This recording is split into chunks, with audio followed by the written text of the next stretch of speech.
सच्चो सतराम। कृपया इस चैनल को सब्सक्राइब करें और बेल आइकन को प्रेस करना ना भूलें। धन्यवाद।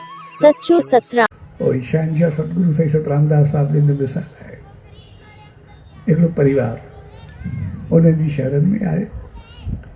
चइसि असांजो नौजवान ॿार आहे, तंहिंजे करे संभलजे नथो।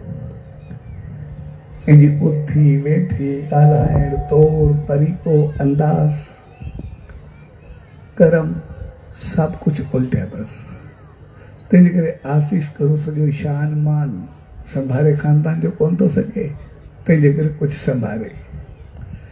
तॾहिं साईं जन उन तरफ़ ॾिठो त उन चयो, चइसि बसि हाणे मूंखे आदत पइजी वई आहे, तंहिंजे करे आदत ख़तमु ई नथी थिए। चाहियां थो वरी आदत पइजी थी वञे, कुझु खणां थो, कंहिंखे ॻाल्हायां थो, कंहिंखे कुझु चई वियां थो, या कॾहिं कोई ग़लति कमु करे वियां थो।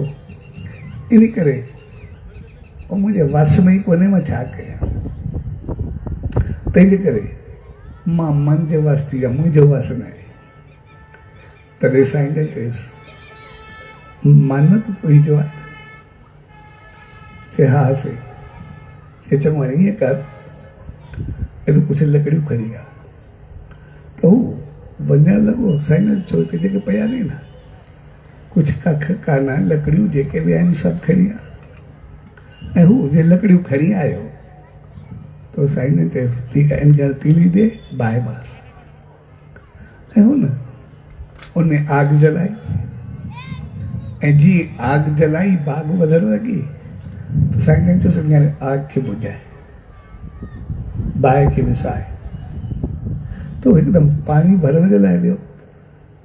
पोइ सचे साईं चयुसि, चए पाणी छा कंदे, बसि हे आहे न नाली में पाणी हले पियो जेको, चइसि नाली जो पाणी अचे थो, बाहि जे मथां विझ। ऐं हू पाणी भरे आयो, नाली मां ई खणी करे त बाहि जे मथां विधी, बाहि विसामी वई।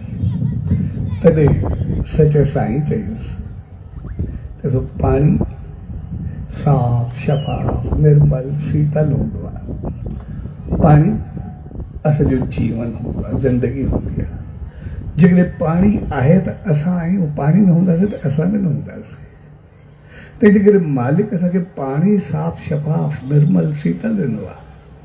पर जॾहिं उहो पाणी बिल्कुलु गंदो थी वञे, मैलो थी वञे, अहिड़ो थी वञे जो नाली या गटर जो पाणी बणिजी वञे, जॾहिं बिल्कुलु अहिड़ो मेरो थी वञे न, पोइ बि पाणी में एतिरी शक्ति हूंदी आहे जो हू बाहि खे विसाए सघे।